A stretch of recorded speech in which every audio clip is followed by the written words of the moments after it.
दिल्ली तो दिल है हिंदुस्तान का, ये तो तीर्थ है सारे जहान का।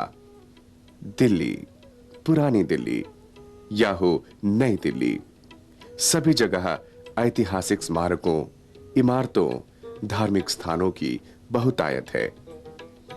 हर जगह ऐसे ऐसे दर्शनीय स्थल हैं जिन्हें देखने के लिए पूरे मुल्क और बाहरी मुल्कों से लोग दौड़े चले आते हैं। चांदनी चौक, शाहजहानाबाद, पुरानी दिल्ली के दर्शनीय स्थानों को तो आपने देखा। आपने देखे एक ही स्थान पर एक दूसरे के साथ साथ सटे हुए अलग अलग मजहबों के इबादत घर। आपने देखा सांप्रदायिक सद्भाव और सर्वधर्म समभाव का अनूठा नजारा। आपने देखी मस्जिदें, मंदिर, गुरुद्वारे, शिवालय जो पुरानी दिल्ली की शानदार रवायत का अभिन्न अंग बने हुए हैं। पुरानी दिल्ली की तरह नई दिल्ली में भी ऐसे स्थानों की कमी नहीं है। पुरानी दिल्ली की तरह नई दिल्ली में भी पर्यटक उमड़ कर आते हैं। पुरानी दिल्ली की तरह नई दिल्ली में भी इन स्थानों के साथ इतिहास जुड़ा हुआ है और यहां भी ऐतिहासिक घटनाओं के रहस्य, सत्य, तथ्य को जानने पहचानने के लिए हर रोज लोग बड़ी संख्या में उमड़ कर आते हैं। पुरानी दिल्ली की तरह नई दिल्ली में भी ठीक उसी तरह सुबह होती है और उसी तरह शाम ढलती है और उसी तरह दिन भर जिज्ञासु निगाहें ऐतिहासिक इमारतों को ऊपर से नीचे तक निहारती दिखाई देती हैं। मगर एक ऐसा स्थान भी है जिसका रिश्ता पुरानी दिल्ली से भी है और वो नई दिल्ली में ठीक सीट ऑफ पावर के बीचों बीच स्थित है। पार्लियामेंट, सेक्रेटेरिएट और राष्ट्रपति भवन के ठीक सामने स्थित ऐतिहासिक गुरुद्वारा रकाबगंज की कहानी महान कुर्बानी के साथ जुड़ी है।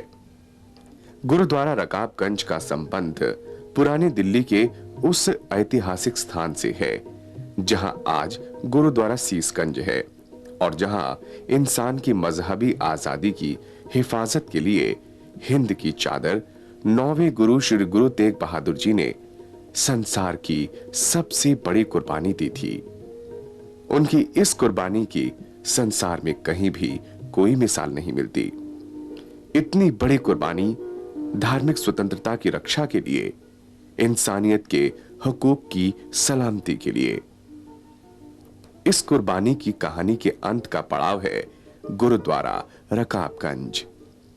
गुरुद्वारे ईंट, पत्थर, संगमरमर और गारे से नहीं बनते। गुरुद्वारे बनते हैं संगत के साथ मिलकर वाहे गुरु का नाम जपने से। गुरुद्वारे बनते हैं गुरुओं के प्यारों के मिलकर एक स्थान पर बैठकर नेकी सीखने से। गुरुद्वारे बनते हैं आपसी प्यार, भाईचारे से। गुरुद्वारे बनते हैं मन की शांति प्राप्त करने के लिए, एक साथ बैठने के लिए। गुरुद्वारे बनते हैं। गुरुद्वारा गुरु यानी वाहे गुरु तक पहुंचने का सच्चा, पक्का एक नेक द्वार होता है। जो श्रद्धा भाव से वहां पहुंच गया उसका सचमुच उद्धार होता है। गुरुद्वारा रकाबगंज को कुर्बानी के अंत का एक पड़ाव कहा गया, तो इस कहानी के अंत का दूसरा पड़ाव कौन सा है, ये जानने के लिए हमें 17वीं शताब्दी की ओर जाना पड़ेगा। सिखों के 9वें गुरु गुरु श्री तेग बहादुर जी बहुत बड़े तपस्वी थे। उनकी ख्याति, मान्यता और रूहानी ताकत का दूर दूर तक दबदबा था। कहते हैं औरंगजेब द्वारा जबरन धर्म परिवर्तन के आतंक से परेशान कश्मीरी पंडितों का एक दल पंडित कृपाराम के साथ गुरुजी को मिलने आया और धर्म की रक्षा के लिए उनकी मदद मांगी। उनकी दुख भरी दास्तां सुनकर गुरुजी का दयालु हृदय हिल गया और उन्होंने दुखी कश्मीरी पंडितों की रक्षा के लिए औरंगजेब का विरोध करने का निर्णय लिया। गुरुजी ने पंडितों को कहा कि वे औरंगजेब को बता दें कि अगर वो गुरुजी को इस्लाम मजहब में ले आए तो वे सभी मुसलमान बन जाएंगे। मगर औरंगजेब गुरुजी को अपनी तरफ नहीं ला सका। अपनी बात उनसे नहीं मनवा सका। औरंगजेब ने गुरु जी को आतंकित करने के लिए उनके 3 प्रिय शिष्यों की चांदनी चौक में बेरहमी से हत्या करा दी, मगर गुरु जी विचलित नहीं हुए। आखिर औरंगजेब ने गुरु तेग बहादुर का भी सर कलम करवा दिया। चांदनी चौक में जिस स्थान पर गुरु जी ने कुर्बानी दी, वहां आज पवित्र गुरुद्वारा सीसगंज साहब है। गुरु जी का सिर धड़ से अलग कर दिया गया। सरेआम इंसानियत का कत्ल हुआ और किसी को भी इस बात की इजाजत नहीं दी गई कि वो पवित्र आत्मा के शरीर को छू सके, ले जा सके। मगर गुरुओं के प्यारे किसी भय और आतंक से हारने वाले नहीं थे। भाई जेता ने गुरु जी का शीस उठाया और उसे पंजाब में आनंदपुर साहब ले गया, जहां शीस का अंतिम संस्कार किया गया। लखी शाह ने गुरु जी का धड़ उठाया और नई दिल्ली के उस स्थान पर लाकर अंतिम संस्कार किया, जहां आज रकाबगंज गुरुद्वारा है। दुनिया में किसी शहीद के 2 स्थानों पर अंतिम संस्कार नहीं किए गए। इसी स्थान पर लखी शाह ने गुरु तेग बहादुर जी के धड़ का अंतिम संस्कार किया और यह स्थान ऐतिहासिक बन गया, न केवल सिख पंथ के लिए बल्कि पूरी इंसानियत के लिए।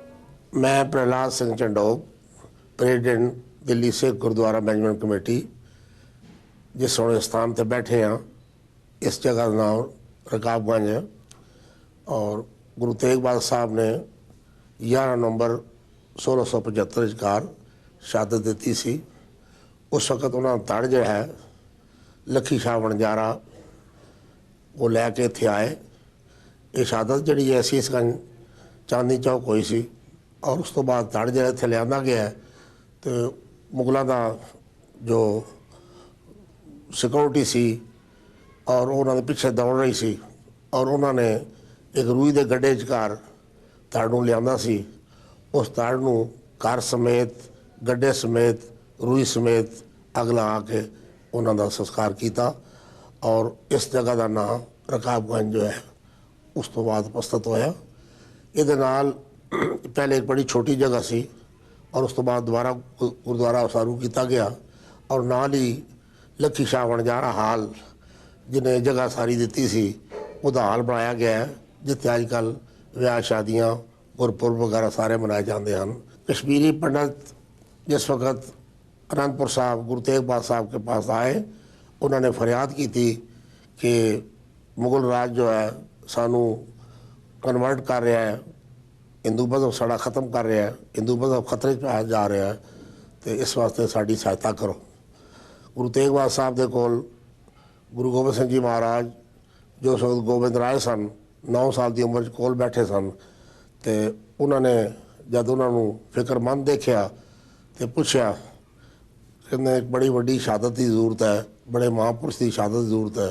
तो उस वक्त गुरु गोबिंद सिंह जी महाराज ने कहा कि तुहाड़े तो वड्डा कौन शहादत दे सकता है। तो ये देख के गुरु गोबिंद सिंह जी वालों देख के उन प्रसन्नता हुई कि 9 साल का बच्चा जब उत्साह दे रहा है तो मैनू इस बारे एक कदम उठाना चाहिए है और इनकी रक्षा करनी चाहिए।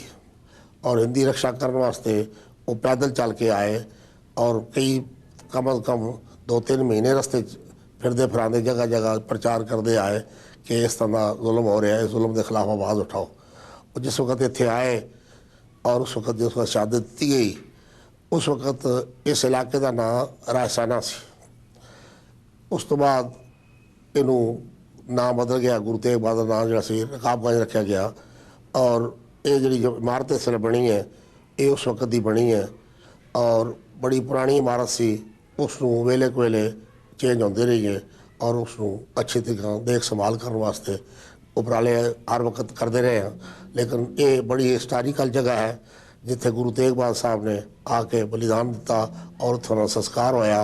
उस संस्कार तो बाद लखी शाह वणजारे ने सब कुछ अपना दान करता इस गुरु तेग बहादुर साहब की शहादत की वजह करके कुर्बानी दी है गुरु तेग बहादुर साहब ने। गुरु तेग बहादुर साहब कुर्बानी वेखे जब उन्हें अपना घर बार सब कुछ जलाता तो मैं समझदा हाँ कि ये जो स्थान बनया है बड़ा हिस्टोरिकल स्थान है और इस स्थान ਨੂੰ आने वाली जो पीढ़ियां ਹਨ ਉਹ ਦੇਖਣਗੀਆਂ कि इत्थे गुरु तेग बहादुर साहब ने हिंदू की रक्षा करने वास्ते अपना बलिदान दिता है और स्थान जब आके मत्था टेकनगियाँ सिर निभानगियाँ तो उन्होंने शांति मिलेगी और प्रेरणा मिलेगी कि जुल्म के खिलाफ हमेशा आवाज़ उठानी चाहिए। कुर्बानी के इतिहास को याद दिलाता ये गुरुद्वारा आस्था और श्रद्धा का बड़ा केंद्र है। बड़ा केंद्र केवल विशाल मैदान या विशाल गुरुद्वारे के भवन की वजह से नहीं, अपितु ये बड़ापन इसकी मान्यता के कारण है। यहां सुबह शाम और दिन भर श्रद्धालुओं की भीड़ लगी रहती है। ये श्रद्धालु दिल्ली से और दूर दराज के शहरों और प्रांतों तथा विदेशों से भी आते हैं। इस पवित्र स्थान की तीर्थ यात्रा करने और इस गुरु के द्वारे गुरु के स्थान पर पूरी निष्ठा के साथ अपना मत्था टेकने। वाहिगुरु जी का खालसा, वाहिगुरु जी की फतेह।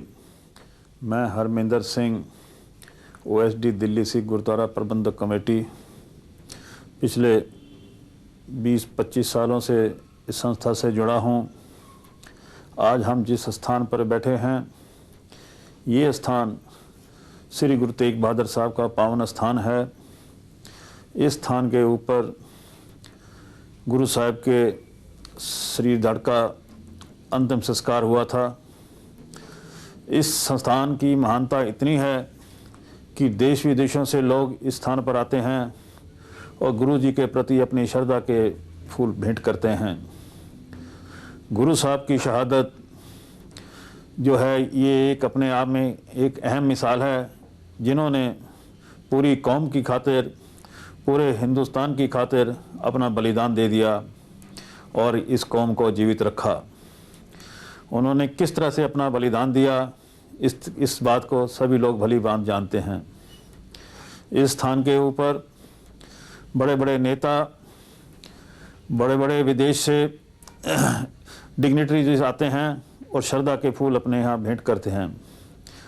हर स्कूल के बच्चे भी यहाँ आते हैं और अपने श्रद्धा के फूल भेंट करके अपना सम्मान गुरु साहब के प्रति भेंट करते हैं।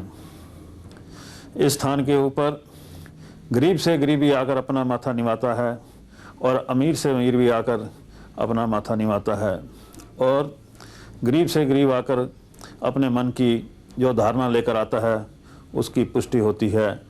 अपने सच्चे मन से श्रद्धा के फूल भेंट करता है। यहाँ पर श्रद्धालु सेवा का अर्थ भी पूरी तरह समझ जाते हैं और स्वयं को भूलकर सेवा करते हैं। सेवा एक इंसान की, सेवा के रूप अनेक, खुद को निभा कर लिया मिटन सारे भेद।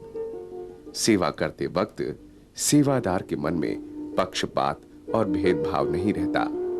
सेवा करते हुए बड़े से बड़ा आदमी भी साधारण आदमी बन जाता है। वो बिना किसी दिखावे के सेवा करता है। दिखावे के साथ सेवा करने वाले की सेवा स्वीकारी नहीं जाती। गुरुद्वारे में आप श्रद्धालुओं को फर्श साफ करते, बर्तन धोते और जोड़े घर में जूतों पर पॉलिश करते देख सकते हैं। सेवा कर इसे विस्मृत कर देने में ही प्रभु पूजा है। सेवा का बखान करना महानता नहीं। इस ऐतिहासिक गुरुद्वारे में आकर श्रद्धालु सेवा का सही अर्थ समझ जाते हैं। सेवा सिक्खी का सबसे अहम गुण माना गया है। गुरुद्वारे की शान और भव्यता देखने लायक है। चमकता हुआ सफेद रंग चांदनी रात में और भी चमकता हुआ दिखाई देता है। गुरुद्वारे की सीढ़ियां चढ़ते ही इस बात का एहसास हो जाता है कि हम भगवान के घर पहुंच गए हैं। इसकी सुंदरता और सादगी तथा बनावट का वर्णन करना आसान नहीं। इसी वर्णन को महसूस करने के लिए तीर्थयात्री दूर दूर से यहां आते हैं और पवित्र गुरु ग्रंथ साहब के दर्शन पाके खुद को धन्य मानते हैं। मैं 1959 ਵਿੱਚ ਦਿੱਲੀ ਆਇਆ। ਉਦੋਂ ਦਾ ਹੀ ਸ਼ੁਰੂ ਦਾ ਰੋਜ਼ ਗੁਰਦੁਆਰੇ 'ਚ ਆਣਾ ਮੇਰਾ ਔਰ ਮੇਰੇ ਪਰਿਵਾਰ ਦਾ ਰੋਜ਼ਾਨਾ ਹੈ। ਕੁਝ ਵੀ ਹੋਵੇ, ਮੀਂਹ ਹੋਵੇ, ਝੱਖੜ ਹੋਵੇ, ਹਨੇਰੀ ਹੋਵੇ ਤੇ ਸ਼ਰਧਾ ਇਸ ਗੁਰਦੁਆਰੇ 'ਚ ਗੁਰੂ ਤੇਗ ਬਹਾਦਰ ਜੀ ਦੀ ਇਸ ਸਥਾਨ ਦੇ ਉੱਤੇ ਸਾਡੇ ਸਾਰੇ ਪਰਿਵਾਰ ਦੀ ਲੱਗੀ ਹੋਈ ਹੈ। ਜਿਹੜਾ ਵੀ ਮੈਂ ਆਪਣਾ ਜੀਵਨ ਕੈਰੀਅਰ ਸ਼ੁਰੂ ਕੀਤਾ और जो कुछ भी बाबा जी को मंगया इस गुरुद्वारे चो मिलिया। और मेरे देखते ही देखते ये गुरुद्वारा नवा बनया, सूरी साहब ने बनाया, साध संगत की प्रेरणा, साध संगत ने इकट्ठ होकर इस गुरुद्वारे को पूरा मेनटेन किया। इसकी हार्टिकल्चर हैरीटेज का पूरा संबंध किया। अज भी इसकी सफाई, इमारत, हर चीज़ का ध्यान साध संगत की सेवा नाल हुंदा है। तो साडे साध संगत की मनो प्रेरणा तो उन्हां दियां मनोकामना जो भी इत्थे अरदास की जाती है वो मैं सोचता हाँ कि हर इंसान की पूरी होंदी है। क्यों जे मेरे जीवन दे विच ये 45 साल का एक्सपीरियंस है कि जो भी इत्थे अरदास की गई वो अरदास पूरी हुई। गुरु तेग बहादुर जी, गुरु गोबिंद सिंह जी की मेहरबानी नाल इस अस्थान के उत्ते बड़े बड़े बड़े तप होए। गुरु तेग बहादुर जी के अपने धड़ का संस्कार भी इसी जगह पर होया, जबकि उन्होंने परिवार गुरु गोबिंद सिंह ने तो गुरु तेग बहादुर सारा परिवार इन्होंने कौम वास्ते सरबंस किया। और यही वजह है कि कोई भी सज्जन, कोई भी प्रेरक किसी भी मजहब का होवे इस स्थान पर आके जो भी मनोकामना अपनी मन च रखे और सच्चे मन नाल अरदास करे उसकी पूरी होंदी है। और ये मेरे को तो जींदी जात की मिसाल है कि मैं बड़ी छोटी जी चीज़ तो शुरू होया, सैल्फ मेड परसन सा, तो गुरु महाराज जी, गुरु तेग बहादुर जी की कृपा नाल सारियां ही मन च जो भी जिस वेले अरदास की वो पूरी हुई। यही वजह है कि मेरे परिवार का पूरा विश्वास है तो पूरा परिवार मेरे पुरजों समेत इस गुरुद्वारे दे विच रोज़ सुबह शाम आने की किच करता है।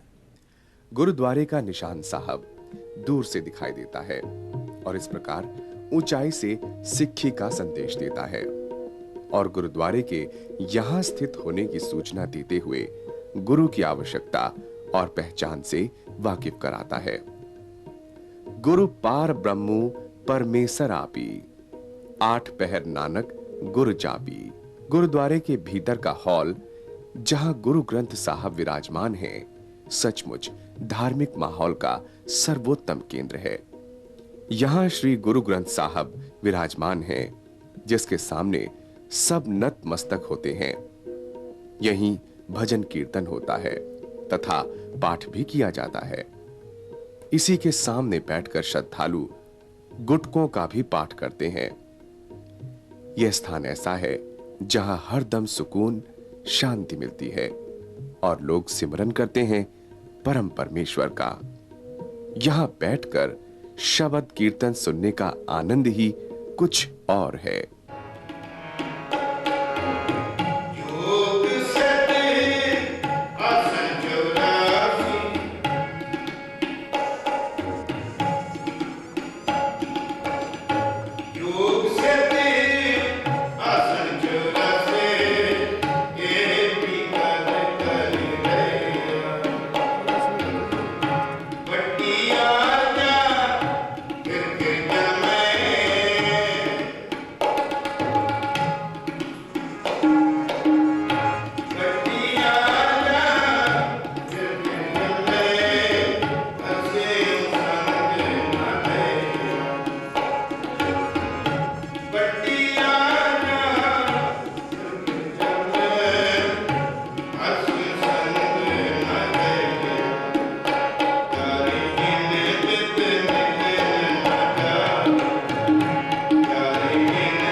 गुरुद्वारे में प्रसाद चढ़ाना भी एक परंपरा है। शुद्ध देशी घी का हलवे का प्रसाद वही टोकन खरीदकर प्राप्त किया जा सकता है, जिसे पूरे सलीके के साथ गुरुद्वारे के भाई चढ़ाकर लौटाते हैं। गुरुद्वारे में हर एक के लिए रहने का स्थान और लंगर का इंतजाम रहता है। सिख संस्कृति के अनुसार हर गुरुद्वारे में जहां तक हो सके लंगर का प्रबंध जरूरी है। वहां मौजूद हर एक व्यक्ति बिना किसी भेदभाव के लंगर की सेवा कर सकता है और लंगर खा सकता है। लंगर मुफ्त खाना नहीं माना जाना चाहिए। दरअसल इसे पवित्र भाईचारक रसोई माना जाता है। लंगर से इंसानियत, सद्व्यवहार तथा शिष्टता का पाठ मिलता है।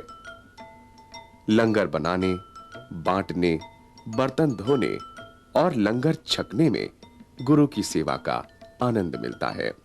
गुरुद्वारे में सभी गुरु पर्व और त्योहार पूरी निष्ठा और जोश के साथ मनाए जाते हैं।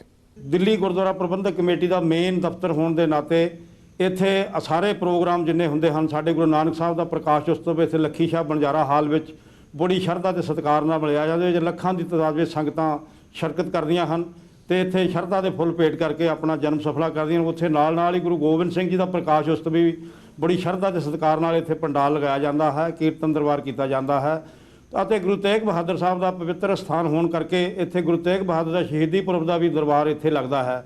ਦੂਸਰੀਆਂ ਸ਼ਤਾਬਦੀਆਂ ਸਾਡੇ ਤੇ 2004 ਸਾਲ ਵਿੱਚ ਸਾਡੇ ਕੋਲ ਆ ਰਹੀਆਂ ਹਨ। ਗੁਰੂ ਅੰਗਦ ਦੇਵ ਜੀ ਦਾ 500 ਸਾਲਾ ਆ ਰਿਹਾ ਹੈ। ਗੁਰੂ ਗ੍ਰੰਥ ਸਾਹਿਬ ਜੀ ਦਾ ਪ੍ਰਕਾਸ਼ ਉਤਸਵ ਜਿਹੜਾ ਹੈ ਪਹਿਲਾਂ ਉਹ 1 ਸਤੰਬਰ ਸਨ 2004 ਨੂੰ ਆ ਰਿਹਾ ਹੈ। ਸਾਹਿਬਜ਼ਾਦਿਆਂ ਦੀ ਸ਼ਹੀਦੀ ਜੋ ਹੈ ਦਸੰਬਰ ਵਿੱਚ ਆ ਰਹੀ ਹੈ। ਦਿੱਲੀ ਗੁਰਦੁਆਰਾ ਪ੍ਰਬੰਧਕ ਕਮੇਟੀ ਨੇ ਇਹ ਕਮੇਟੀਆਂ ਬਣਾਈਆਂ ਹਨ, 31 ਮੈਂਬਰੀ ਕਮੇਟੀ ਬਣਾਈ ਹੈ ਮੇਨ, ਜਿਹੜੇ ਇਹ ਸਾਰੇ ਪ੍ਰੋਗਰਾਮਾਂ ਨੂੰ ਦੇਖੇਗੀ ਤੇ ਹੋਰ ਸਬ ਕਮੇਟੀਆਂ ਬਣਾ ਕੇ ਇਹਨਾਂ ਦਾ ਸਾਰਾ ਜਿਹੜਾ ਇਹਨੂੰ ਕਾਰੋਬਾਰ ਕਰੇਗੀ। ਇਹ ਸ਼ਤਾਬਦੀਆਂ ਸ਼੍ਰੋਮਣੀ ਗੁਰਦੁਆਰਾ ਪ੍ਰਬੰਧਕ ਕਮੇਟੀ ਸਮੁੱਚੇ ਸੰਸਾਰ ਦੀਆਂ ਸਿੱਖ ਜਥੇਬੰਦੀਆਂ ਨੂੰ ਨਾਲ ਲੈ ਕੇ ਮਨਾ ਰਹੀ ਹੈ ਅਤੇ ਦਿੱਲੀ ਸਿੱਖ ਗੁਰਦੁਆਰਾ ਪ੍ਰਬੰਧਕ ਕਮੇਟੀ ਇਹਦੇ ਵਿੱਚ ਪੂਰਨ ਸਹਿਯੋਗ ਦੇ ਰਹੀ ਹੈ। ਸ਼੍ਰੋਮਣੀ ਕਮੇਟੀ ਸਾਰੇ ਸੰਸਾਰ ਦੇ ਸਿੱਖਾਂ ਨੂੰ ਇਹ ਸੱਦਾ ਦਿੰਦੀ ਹੈ ਕਿ ਇਹਦੇ ਵਿੱਚ ਆਪਣੇ ਵਿੱਤ ਮੁਤਾਬਕ ਯੋਗਦਾਨ ਪਾਇਆ ਜਾਵੇ। ਇਹਨਾਂ ਸ਼ਬਦਾਂ ਨਾਲ ਖੇਮਾ ਦੇ ਜਾਜ। ਵਾਹਿਗੁਰੂ ਜੀ का खालसा, वाहिगुरु जी की फतेह। गुरुद्वारा रकाबगंज में कॉन्फ्रेंस करने का भी विशेष इंतजाम है।